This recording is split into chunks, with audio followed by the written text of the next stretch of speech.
Donald Trump posted an unhinged meme of himself with an assault rifle threatening Iran as oil prices soared to their highest point since the war began. And Pete Hegseth was grilled by Congress about the administration's failure to reopen the Strait of Hormuz. For more on this, it's time for a closer look. Say what you will about Donald Trump, but one thing we can all agree on is that he is an empathetic person with a high emotional IQ.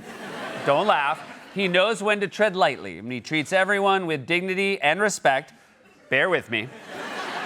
Like when he was in the Oval Office yesterday with the NASA administrator, a billionaire who got the job because he's friends with Elon Musk. And sure, Trump had a falling out with Elon, but that doesn't mean he'll take it out on Elon's friends. In fact, Trump went out of his way to make his billionaire NASA buddy feel welcome by avoiding any potentially awkward remarks about his personal appearance. Are you considering relocating NASA's headquarters out of D.C. once the lease is up? States like Texas, Ohio, and Florida. Well, the best man to tell you that is the man sitting right over here. You heard that question? With those beautiful ears of yours? He's got great hearing, you know, he's got super hearing. Trick of the trade, sir. Don't call him out on camera. Dude's in the Oval Office with the President of the United States for what I'm sure is one of the most memorable milestones of his life, and Trump decides to turn it into the Comedy Central roast of this guy? Quick, ask him your question before he flaps his ears and flies away. You know, he used to carry the feather so he could fly, but then it turned out he never needed the feather. He never needed it. This poor guy.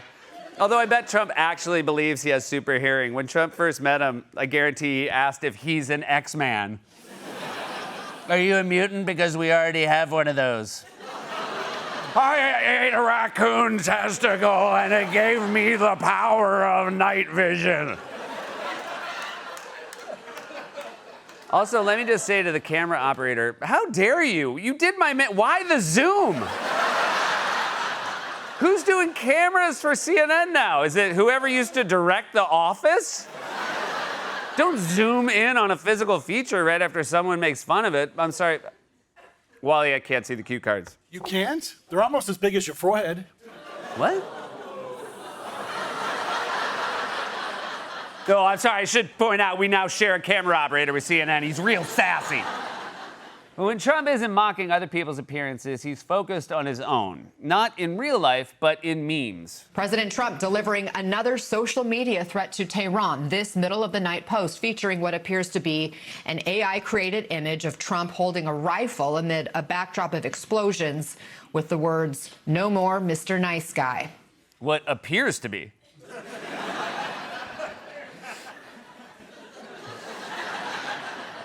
Well, I don't think he went into his backyard. I'm sorry, is this supposed to make you look cool? Sorry, man, but you're not John Wick. This looks like one of those movies where a bunch of old guys break out of their retirement home to do one last bank robbery. But the craziest part of this meme is when Trump posted it. 4:05 a.m. That's the most unhinged time to post anything, let alone a meme of yourself as some sort of super soldier blowing up an entire country. I mean, even if you just got a text from a friend at 4:05 that said, "Hey, what's up?" you'd immediately write back, "Is everything okay?" And they'd say, "I just heard you wake up." And you'd say, "How did you hear that?" And they'd say, "I have super hearing." No. If it worries you that this is the man in charge of our military at a time of war, let me put you at ease. There are plenty of adults in the room, experienced military leaders, tacticians, who have studied the history of armed conflict, and they know how to get us out of this. Singer Kid Rock joined Defense Secretary Pete Hegseth for a ride along in Army helicopters yesterday. Hegseth posted photos calling Kid Rock a patriot. I mean, we're so... Why is Kid Rock going for a joyride in an Army helicopter and addressing members of the military? Oh no, is this going to be the new military uniform? I mean, don't get me wrong, it's great camouflage, except the only place you can hide is one of those roadside fireworks stores. Trump's getting increasingly desperate when it comes to Iran because for weeks now, he's been bullshitting us and claiming the war he started with no exit strategy is basically over. You know, you never like to say too early you won. We won. We won the bet. In the first hour, it was over. We've had total regime change. You can call it what you want, but I call it regime change, and I think most people are giving us credit for that. Well, they're agreeing with us on the plan. I mean, we asked for 15 things. It seems to be going very well in the Middle East with Iran. President Trump saying he expects a swift deal with Iran possibly in the next day or two to end the war. He also just told CBS News Iran has agreed to everything. Those are his words. We have a very good relationship with Iran right now, as hard as it is to believe. It is hard to believe. You just threatened Iran with a meme of yourself starring in The Born Stupidity. That's not a good relationship. Here's what makes a good relationship: consistency. You are all over the place. You're like a husband walking in at the end of the day saying, hey, honey, it's good to be home, but it's better to be at work because you're not there and I can't stand your guts. But I love your face, and I love it most when you're crying because I'm happy when you're sad. I'm also sad when I'm happy because you have to be alive to feel happy, and I wish I was dead. We have a good relationship. Trump keeps waffling between dealmaker and madman because he doesn't know which one will work, and he's just grasping at straws. He started a war he reportedly thought would be quick, and now he can't figure out how to end it. Right now, his team is trying this bizarre strategy of blockading Iran's blockade of the Strait of Hormuz, a strategy that is getting mocked by Congress. How is this war going? Do you think we're winning? Militarily on the battlefield, it's been an astounding military success. No, but are we winning the war? Absolutely. Okay, so do you call Iran closing the Strait of Hormuz winning? Well, I would say the blockade that we hold that doesn't allow anything to come in or out of Iranian ports. Okay, so always we've blockaded their blockade. So use. they blockaded us, and then we blockaded their blockade. That's like saying, tag, you're it. Or, you know, if President Madison had said, well, the British just burned down Washington, but don't worry, we're going to burn it down as well. I mean, that is what they're doing. Have you seen the East Wing of the White House? The Redcoats could have never dreamed of doing this much destruction to Washington, because the only thing worse than a burned down building is one mid-construction. General, I have an idea. Perhaps instead of burning down the building, we just knock out a wall, dig a few holes here and there, and then just sort of leave it like that. It's an excellent idea. Do you have a man for the job? Yes. He's one of our best Redcoats, because he also has the pants. But at least Hegseth was laser focused on America's foes, the Ayatollah and the Iranian regime, right? That's the world leader he was most focused on, right? Reverse the 4 years of underinvestment and mismanagement of the Biden administration. Because of the austerity of the Biden administration, Joe Biden was the Biden administration. Joe Biden, by the way. Joe Biden. You talk about Joe Biden more than Joe Biden talks about Joe Biden. And Joe Biden talks about Joe Biden a lot. And at least Biden could pull off a pair of aviators without looking like an off-brand Terminator. Trump's strategy of blockading Iran's blockade isn't helping anyone. We're just hurting ourselves. Gas prices are still soaring, and so are prices for pretty much everything else. Tonight, no official talks. The Strait of Hormuz remains closed, and gas prices here in the U.S. marking a new high tonight, now at their highest point in 4 years.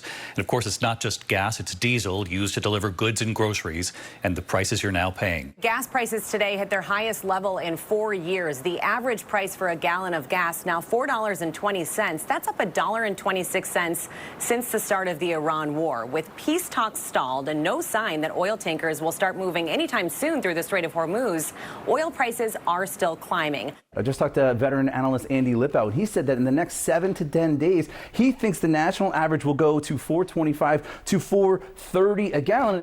That's insane. Gas is at its highest point since COVID, and COVID was something we couldn't control, though based on the fact that Trump blockaded a blockade, I wouldn't put it past him to try and bring COVID back so we had something to blame it on. Look who got out again!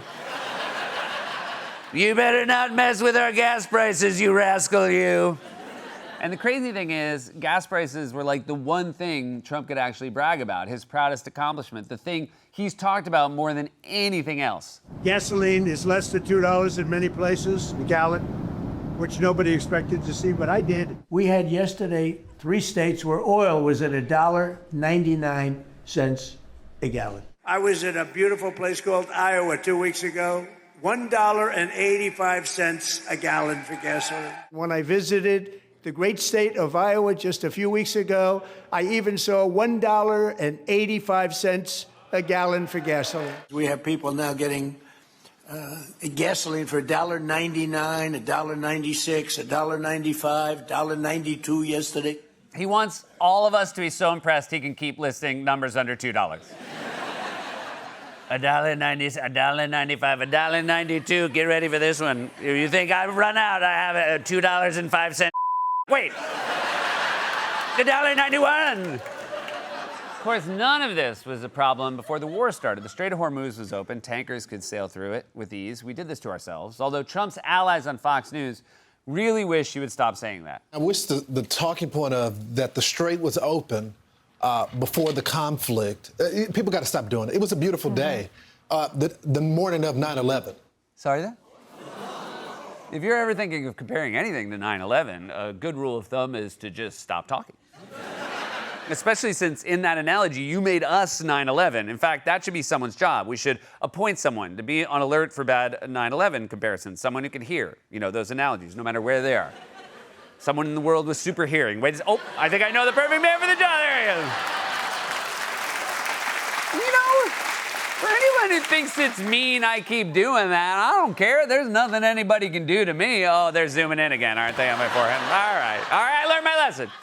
Americans are furious with Trump's handling of both the economy and the war in Iran, which is why he keeps hitting new lows in polls. But Trump doesn't care. He's not listening. That's why he needs someone with Super hearing. That's a closer look.